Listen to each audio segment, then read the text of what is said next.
ಇದೇ ಕುಮಾರಸ್ವಾಮಿ ಅವರನ್ನ ದಾಳವಾಗಿ ಉಪಯೋಗಿಸ್ಕೊಳ್ತಾ ಇರತಕ್ಕಂಥ ಈ ಮಹಾನ್ ನಾಯಕ ಪ್ರಹ್ಲಾದ್ ಜೋಶಿ ಅವರು ಕುಮಾರಸ್ವಾಮಿ ಅವರನ್ನು ಬಲಿಪಶುವಾಗಿ ಮಾಡ್ತಾ ಇದ್ದಾರೆ, ಅರಿಕೆ ಕುರಿತಾರ ಮಾಡ್ತಾ ಇರ್ತಕ್ಕಂಥ ನಾವು ನೋಡ್ತಾ ಇದ್ದೀವಿ.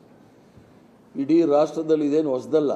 ಕಟ್ಟಕಡೆಯ ಪಕ್ಷ ಉಳಿದಿರೋದೇ JDS.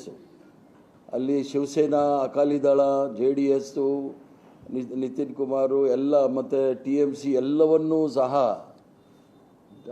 ಡಿವೈಡ್ ಮಾಡಿ ತಮ್ಮ ಬೇಳೆ ಬೇಯಿಸ್ಕೊಳ್ತಕ್ಕಂಥವ್ರು ಕರ್ನಾಟಕ ರಾಜ್ಯದಲ್ಲಿ ಬಂದಿದ್ದಾರೆ. ನೇರವಾಗಿ ಪ್ರಹ್ಲಾದ್ ಜೋಶಿ ಅವರ ಪಕ್ಷ ಕಾಂಗ್ರೆಸ್ ಪಕ್ಷವನ್ನು ಎದುರಿಸಲಿಕ್ಕೆ ಸಾಧ್ಯ ಅಲ್ಲ, ಆಗೋದೂ ಇಲ್ಲ. ಅದಕ್ಕೋಸ್ಕರ ಕುಮಾರಸ್ವಾಮಿ ಅವರ ಬೆಂಬಲವನ್ನು ತೆಗೆದುಕೊಂಡು ಅವನ್ನ ದಾಳವಾಗಿ ಉಪಯೋಗಿಸ್ಕೊಳ್ತಾ ಇದ್ದಾರೆ. ಕುಮಾರಸ್ವಾಮಿ ಅವರು ಯಾವ್ದು ಕಾರಣಕ್ಕೋಸ್ಕರ ಅವ್ರಿಗೆ ದಾಳವಾಗಿ ಬಿದ್ದಿದ್ದಾರೇನೋ ನನಗೆ ಗೊತ್ತಾಗ್ತಾ ಇಲ್ಲ. ಏನು ತರಾತುರಿಯಲ್ಲಿ ಬಂದರಲ್ಲಪ್ಪ 3 ಜನ ನಿಮ್ಮ ವೀಕ್ಷಕರು.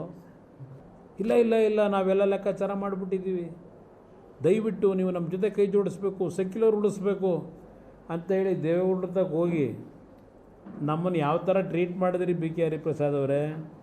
ಏನು ಅನ್ಯಾಯ ಮಾಡಿದ್ದೆ ನಾನು? ನಿಮ್ಮ ಸಹಕಾರ ಇದ್ದರು. 25,000 ಕೋಟಿ ರೈತರ ಸಾಲ ಮನ್ನಾಗ ದುಡ್ಡು ಹೊಂದಿಸ್ತೆ, ನೀವು ಯಾರೋ ಬೆಂಬಲ ಕೊಡಲಿಲ್ಲ. ಅವತ್ತು ನರೇಂದ್ರ ಮೋದಿಯವರು ನನ್ನನ್ನು ಗಿಣಿಗೆ ಹೇಳ್ದಂಗೆ ಹೇಳಿದ್ರು, 1.5 ಗಂಟೆ ಕೂರಿಸ್ಕೊಂಡು.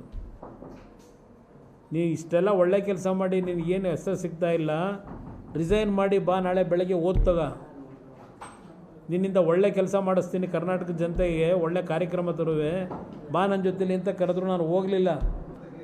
ಅದಕ್ಕೆ 17ಕ್ಕೆ ಬಂದು ನಿಮಗೆ ಬೆಂಬಲ ಕೊಟ್ಟವತ್ತು ನಾವು 40 ಆಸ್ಪಾಸ್ನಲ್ಲೇನಿದ್ವು, 17ಕ್ಕೋ 18ಕ್ಕೋ ತಂದಿದ್ದೀವಿ ಅಂತ ಹೇಳ್ತೀರಲ್ಲ BK ಹರಿಪ್ರಸಾದ್ ಅವರೇ, ಅದು ನಿಮ್ಮ ಕಾಣಿಕೆ, ನಿಮ್ಮ ಕಾಂಗ್ರೆಸ್ ಪಕ್ಷದ ಕಾಣಿಕೆ.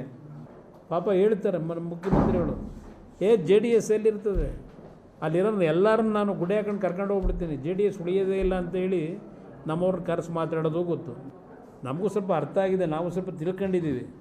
ನಿಮ್ಮನ್ನು ಮುಗಿಸ್ಲಿಕ್ಕೆ ನಾನಿವತ್ತು, ನಿಮ್ಮನ್ನು ಮುಗಿಸೋದಕ್ಕೆ ಅಂದರೆ ದ್ವೇಷಕ್ಕಲ್ಲ, ಈ ರಾಜ್ಯ ಹಾಳು ಮಾಡ್ತಾ ಇದ್ದೀರಲ್ಲ ಅದನ್ನು ಸರಿಪಡಿಸಬೇಕು ಅಂತಲೇ BJP ಜೊತೆ ಕೈ ಜೋಡಿಸಿರೋದು. RSS ವಿರುದ್ಧ ಮತ್ತೆ ಗೃಹ ಸಚಿವ ಪ್ರಿಯಾಂಕ್ ಖರ್ಗೆ ಸಮರ ಸಾರಿದ್ದಾರೆ. RSS ಪಥಸಂಚಲನಕ್ಕೆ ಅನುಮತಿ ಕಡ್ಡಾಯ ಅಂತ ಹೇಳಿದ್ದಾರೆ ಪ್ರಿಯಾಂಕ್ ಖರ್ಗೆ. ನಾನು ಗೃಹ ಸಚಿವನಾಗಿರೋವರೆಗೆ ಪಥಸಂಚಲನಕ್ಕೆ ಅನುಮತಿ ಕಡ್ಡಾಯ. RSS ಮುಖ್ಯಸ್ಥರು ಮೊದಲು ನನ್ನ ಪ್ರಶ್ನೆಗಳಿಗೆ ಉತ್ತರಿಸಲಿ ಅಂತ ಗೃಹ ಸಚಿವರು ಹೇಳಿಕೆ ಕೊಟ್ಟಿದ್ದಾರೆ. 100 ವರ್ಷದ ಸಂಘಟನೆ, ದಾಖಲೆಗಳು ಎಲ್ಲೋ ಇರಬಹುದು ಅನ್ಸುತ್ತೆ, ದಾಖಲೆಗಳನ್ನ ಹುಡುಕ್ತಿದ್ದಾರೆ, ಹುಡುಕೊಂಡು ಬರಲಿ ಅಂತ ಗೃಹ ಸಚಿವರು ಹೇಳಿಕೆ ಕೊಟ್ಟಿರೋದು. ನಾನಿರೋ ತನಕ ಬೇಕು. ಇವ್ರು 20 ಲಕ್ಷ ಜನ ಸೇರ್ತಾರೆ ಅಂದರೆ ಪರ್ಮಿಷನ್ ಬೇಡವಾ? ದೊಡ್ಡದು ಯಾವುದು ನೀವು ವಿಶ್ವದ ಅತ್ಯಂತ ದೊಡ್ಡ NGO ಅಂತೀರಾ, ನೀವು ವಿದೇಶದಿಂದ ದೇಣಿಗೆ ತಗೊತಾ ಇದ್ದೀರಾ, ಹಿಂಗೆ ದೊಡ್ಡ ಟ್ರಸ್ಟಿಗೆ ಕೊಡ್ತಾ ಇದ್ದೀರಾ ಅಂತ ಅದಕ್ಕೆ ಮಾಡಬೇಕಲ್ಲ. ನೋಡಿ, ಯಾರಾನ ನಮಗೆ ಪರ್ಮಿಷನ್ ಕೇಳಬೇಕಂದ್ರೆ ಒಂದು ಮಾನದಂಡ ನಾವು ಕೋರ್ಟಿಗೆ ಸಬ್ಮಿಟ್ ಮಾಡಿದ್ದೀವಿ. ಆ ಕೋರ್ಟ್ ಪ್ರಕಾರ ಅವ್ರು ಕೊಡಲಿ, ಪರ್ಮಿಷನ್ ಕೊಡೋದು ಬಿಡೋದು ನಮ್ಗೆ ಬಿಟ್ಟಿದ್ದು. ಅಭಿ ಪಿಕ್ಚರ್ ಬಾಕಿ ಹೇ. ಈಗ ನಾನಿರ್ಬೋದು, ಅವರಿರ್ಬೋದು, ಇವರೇ ಎಲ್ಲರೂ ಕೂಡ ಕಾನೂನಿಗೆ ತಲೆ ಬಾಗಲೇಬೇಕಾ? ನಾನು ಪತ್ರ ಬರೆದಿದ್ದೀನಿ, 100 ವರ್ಷದ ಎಲ್ಲೋ ಕಾಗದಲ್ಲಿ ಇಲ್ಲಿ ಇರ್ಬೋದು, ಹುಡುಕ್ತಾ ಇರ್ತಾರೆ.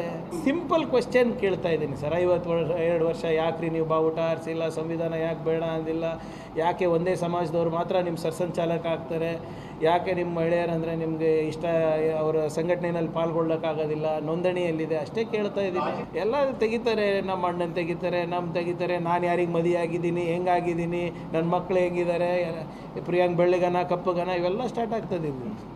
ಪ್ರಾಸಿಕ್ಯೂಷನಿಗೆ ನೋಟಿಸ್ ಕೊಡ್ತಾರೆ. Do I look scared?